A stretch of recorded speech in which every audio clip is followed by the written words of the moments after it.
박다혜 변호사입니다.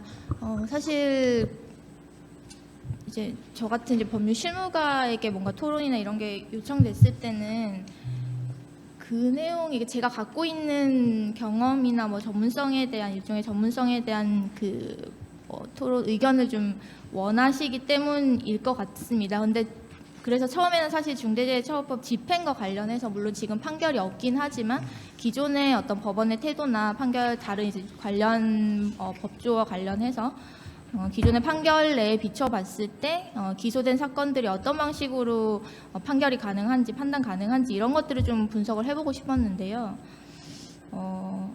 되게 비관적인 결론으로 좀 계속 치닫는 것 같아서, 이게 사실 많은 분들이 국회나 노동행정에 대해서는 행정부에 대해서 감시하는 것만큼 법원이 어떻게 판단하고 있는 것을 아주 구체적으로 보고 있지 않은 것 같습니다. 그러니까 생각보다 많은 법원 판결이 굉장히 조용하게 이상한 판단들을 하고 있거든요. 중대재해를 바라보는 법원의 인식 굉장히 문제적이고, 근데 그 인식의 문제성이 단순히 인식에만 머무는 것이 아니라 규범을 해석하는 데 있어서 결정적으로 영향을 주고 있기 때문에 사실 이제 단순히 법원의 판단, 법원의 해석만을 보기에는 사실 지금 딛고 있는 이 현실이 굉장히 저는 비관적이라고 생각합니다. 그래서 오히려 중대재해처벌법 집행에 지금 현황 보고 있는 현황과 관련해서 무엇이 오히려 좀 주목해야 되는지, 지금 집행 현황을 두고 우리가 어떤 부분을 좀 활용하고 주목할 수 있을지에 대한 이야기를 좀 해보려고 이제 토론 의견을 좀 드린 거고요. 첫 번째는 앞서도 이제 교수님께서 말씀하셨듯이 또 노동부가 이제 보도자료를 내고 발표를 했듯이 굉장히 많은 중대재해가 기소된 건이든 기소 의견으로 송치돼서 아직 기소되지 않은 건이든 굉장히 후진국형 재해입니다. 그러니까 기본적인 안전보건 조치가 이행되지 않은 거죠. 그래서 공소장을 보시면 이런 것도 안 할 정도라니 라는 게 이제 그렇게 좀 보입니다. 그리고 굉장히 공소 사실들이 다른 현장임에도 불구하고 되게 비슷합니다. 매우 낮은 수준의 의무들을 하고 있지 않기 때문인데요. 실제 기소된 11건을 보면 이게 11건 중에 2건이 심지어 이미 진행 중인 재판이 있는 경우이거든요. 형사재판이 별건으로 진행 중이고 모두 1심에서 유죄가 받은 사건, 그러니까 이미 유죄를 받은 사건이 있는데 또 중대재해를 발생을 한 거죠. 근데 이제 그 11건 중에 2건을 제외하고도 다른 공소사실을 보면 이게 명시적으로 공소사실에 드러나지는 않지만 이게 어쩌다 발생한 이례적 위반이 아니라 그런 위반 상태가 되게 상시적이고 반복적이라는 것을 충분히 추정할 수 있습니다. 이런 후진국형 재해가 계속 반복되고 있다라는 게 과연 우리가 이제 법원 기소하고 공소사실로 수사를 해내고 그리고 이제 판결하고 있는 부분에서 어떻게 반영되고 있는지를 보시면 이렇게 오히려 상시적이고 반복적인 것들이 그냥 흔히 우리가 얘기하는 중간관리자, 그러니까 현장 소장 정도의 수준의 위반 행위자가 아주 단순한 조치를 하지 않은 정도로만 규율되고 있습니다. 그러니까 어떻게 보면 판결까지 나온 사건이라 하더라도 이 정도의 규율만으로 과연 이게 재발 방지가 될 것인가에 대해서 우리가 의문을 품을 수밖에 없는 구조인 거죠. 근데 중대재해처벌법이 지금 집행되고 있는 내용을 보면 재해 예방을 위해서 보다 구조적인 성격의 의무를 우리가 신설을 한 것이기 때문에 기존 법령이 요구하는 그런 조치들이 단순히 실무자 단계에서 이렇게 해야 되는데 하지 않았다 정도가 아니라 사업을 대표하고 사업을 총괄하는 이제 흔히 대표이사에게 대표이사의 권한과 책임으로 그런 실무 조치들이 담보될 수 있도록 하는 그런 방식의 규율을 하고 있다라는 것이 어떻게 보면 후진국형 재해가 빈발하고 있는 우리 현실에 적합한 방식의 규율이다라고 저는 생각을 했습니다. 그리고 이제 하청노동자 사망재해에 대한 규율 부분이 있을 텐데요. 마침내 우리가 이 법을 통해서 하청 사망을 규율해냈구나라는 생각이 저는 좀 들었는데요. 물론 기소된 건이 매우 적긴 합니다만 그 사망재해가 10건이 기소가 됐는데 사고 사망이 10건이 기소가 됐는데요. 그 10건 중에 8건이 하청 사망입니다. 하청 노동자가 사망한 사건이고 나머지 2건은 회사가 직접 고용한 일용직 노동자, 또 회사가 직접 고용한 외국인 노동자가 사망한 사건입니다. 그러니까 되게 단편적으로 볼 수 있는 거죠. 오늘날 일터에서 누가 사고로 죽고 있는지 물론 아주 일부의 사건이긴 합니다만 그걸 볼 수 있는 사례라고 생각을 하고요.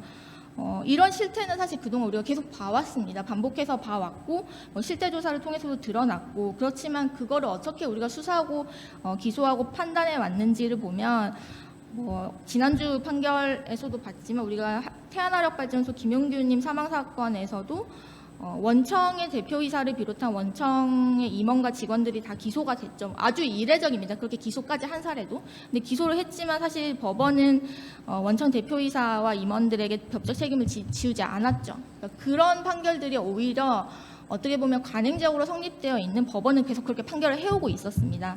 그래서 마침내 이 법을 통해서 원청 대표이사의 의무 위반이 분명히 존재한다라는 걸 우리가 규율해내고, 그것이 실제 책임을 묻는 방식으로 이 법이 기능하고 있다라는 것을 저는 좀 볼 수 있다고 생각을 합니다. 물론 이것이 이제 판결로 확인되는 과정까지는 남아 있을 텐데요.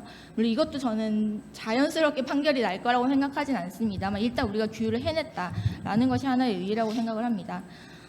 그리고 이제 중소규모 기업에서의 이제 중대재해 발생에 대해서 우리가 좀 기소 사례들, 집행 사례들을 보면 이제 규율을 하고 있다라는 걸 좀 알 수 있는데요. 물론 대기업에 대한 수사가 이제 지나치게 지연되고 있다. 이거는 굉장히 아쉽고 또 평가해야 되는 지점이 있긴 하지만, 중소기업 규모가 이만큼 기소되고 있고 수사되고 있는 건 어떻게 보면 당연한 결과라고 생각이 합니다. 왜냐하면 더 많은 재해가 발생하고 있고 더 많은 위험들이 방치되고 있기 때문에 그러면 당연히 수사하고 기소해야죠. 그거는 저는 되게 자연스러운 것이라고 생각하고, 오히려 구체적인 공소 사실을 보면 이거를 기소를 하지 않는다는 거 오히려 이상하게 생각할 정도로 위험천만한 사업장이 무방비로 방치되고 있다는 것을 알 수 있습니다. 그래서 사실 2024년부터는 상시근로자 50인 미만까지도 적용이 되면 지금보다 이 법이 적용된 사건이 훨씬 많아질 거라고 생각합니다. 그거는 이제 현상을 담아내는 결과인 거죠. 근데 오히려 이제 이런 문제 때문에 사실 이제 경찰 같은 수사기관에 이 수사를 같이 공유한다거나 혹은 이관해야 된다는 논의도 있는 것 같은데, 사실 저는 그 부분은 좀 생각이 다릅니다. 이게 노동법이나 노동 현장에 대한 최소한 이해를 기대하기 어렵다고 생각하기 때문에 경찰에 대해서는. 그래서 실제 중대재해처벌법 적용돼서 기소된 11건의 사례 중에 여러 건이 이미 그 경영 책임자가 중대재해처벌법을 적용해서 이제 기소된 것뿐만 아니라 동료 작업자, 동료 노동자가 업무상 과실치사로 같이 기소되어 있는 건들도 여러 건 있습니다. 그래서 이거는 저는 이 현장에 대한 이해가 없기 때문에 할 수 있는 기소라고 생각을 하는데요. 그래서 그런 방식으로 이제 오히려 중대재해처벌법을 이관하는 방식, 수사를 이관하는 것은 이제 동의를 하진 않습니다. 그래서 오히려 이 법의 집행으로 좀 더 드러나게 된 거죠. 사실 중소기업이 더 위험하고 더 많이 죽는다는 거는 모두가 아는 사실이죠. 근데 모두가 아니까 새롭지 않고 특별히 고민되지 않는 일이었다고 생각을 하는데, 오히려 중대재해처벌법이 주목을 받으면서 그런 현실이 더 주목되고 있다고 생각이 들고요. 그래서 저는 이것을 계기로 좀 중소기업의 중대재해 실태를 좀 직면해야 된다고 생각합니다. 그래서 과연 현장을 이 정도의 무방비의 현장을 어떻게 바꿀지, 그리고 정말로 이 재해를 예방할 능력이 없는 중소기업이라면 어떻게 지원할 수 있을지, 혹은 정말로 그런 능력도 없다면 그냥 지금처럼 사업을 지속하도록 하는 게 타당한지에 대한 그 적격성에 대해서도 저는 조심스럽지만 좀 얘기를 해야 되는 게 아닌가 하는 생각을 하고 있습니다.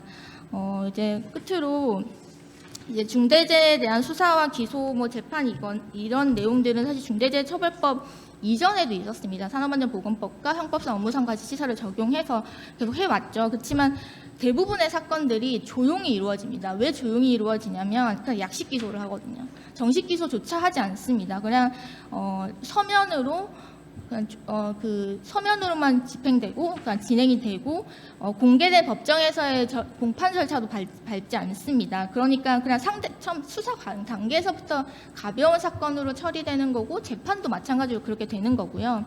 근데 당연히 그런 기록을 보면 굉장히 얇습니다. 그러니까 사람이 죽었는데 사람이 이렇게 오랫동안 반복해서 다치고 있는데 수사 기록이 이만큼 얇을 정도로 재해 원인을 둘러싼 배경과 경위 이런 건 수사가 전혀 진행되지 않습니다. 단순한 조치 의무를 누가 위반했는지 이런 것만 보기 때문인데요.